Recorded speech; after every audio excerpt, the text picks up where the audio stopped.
কোরআন শিক্ষা করা। রমজান মাসটা হচ্ছে কোরআনের মাস। রমজান মাসের এত গুরুত্ব কোরআনের কারণেই। ইনশাআল্লাহ সামনে জুমায় আলোচনা হবে এই বিষয়গুলো নিয়ে। সংক্ষেপে শুধু বলি, রমজান মাসের মর্যাদা, রমজান মাসের গুরুত্ব এটা হয়েছে কোরআনের কারণে।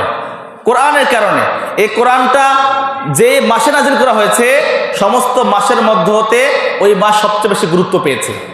যে রাতের মধ্যে নাজিল করা হয়েছে, এই রাতটা সমস্ত রাতের মধ্যে হতে সবচেয়ে বেশি গুরুত্ব পেয়েছে লাইলাতুল কদর।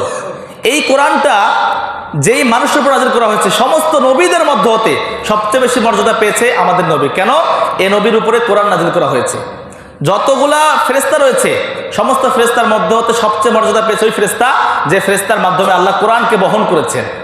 এক কথায় কোরআনের সংস্পর্শে যারাই আসছে তারাই মর্যাদা লাভ করেছে। আর একটা ছোট্ট উদাহরণ দিয়ে বোঝাই।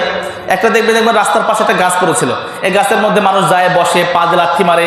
আবার দেখবেন অনেক সময় গাছের গোড়ায় প্রসবও করে মানুষ আসে।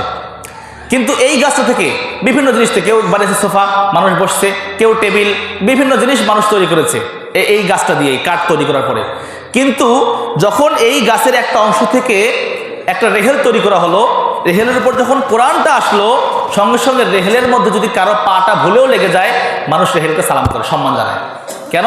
কারণ সাধারণ কাঠ, যে কাঠের গোড়ায় মানুষ প্রস্রাব করতো, যে কাঠকে মানুষ পা দিয়ে লাথি মারতো, সাধারণত কোরআন সংস্পর্শ আসার কারণে সেই রেহেলটার, সাধারণ একটা কাঠের টুকরা সম্মান আল্লাহ বৃদ্ধি করে দিয়েছে। এখন মানুষের পা যদি ভুলেও লাগে, মানুষ সেটাকে সম্মান করে, শ্রদ্ধা করে। তাহলে আপনি আমি যদি কোরআনকে নিজের ভিতর ধারণ করি, আপনার সম্মান মর্যাদা বাড়বে কি বাড়বে না বলেন তো? অবশ্যই বাড়বে ইনশাল্লাহ। এজন্য রমজান মাসটা কোরআনের মাস। এই রমজান মাসে কোরআনকে গুরুত্ব দিয়ে নিজের ভিতর করে আনার জন্য যারা এখনো কোরআন পড়তে পারেন না, কোরআন শিখতে পারেননি, অবশ্যই রমজান মাসে কোরআন শিখে নেবেন। এটা আমার পক্ষ থেকে অনুরোধ। আপনাদের হাতে ধরে বলি, পায়ে হাত দিয়ে বলি, যারা এখনো কোরআন পড়তে পারেন না, অনুরোধ করে বলছি, আর সময় বিলম্ব করবেন না, কাল বিলম্ব করবেন না।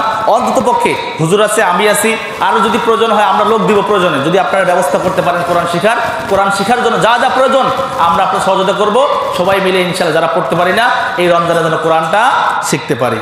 3 নম্বর বিষয়, 3 নম্বর হচ্ছে এই মাসে ক্ষমা চাওয়ার জন্য প্রতিজ্ঞা করা। আল্লাহ রাসূল বলেছেন যে মান আদরাকা শাহরু রমাদান ফালাম ইউগফার লাহ দাখালান নার।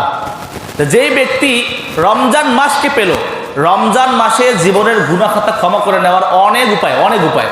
হাদিসের মধ্যে আল্লাহ রাসূল বলছেন, যে ব্যক্তি 30 রোজা পালন করবে তার সমস্ত গুনাহ মাফ, যে ব্যক্তি তারাবি নামাজ পড়বে তার সমস্ত গুনাহ মাফ।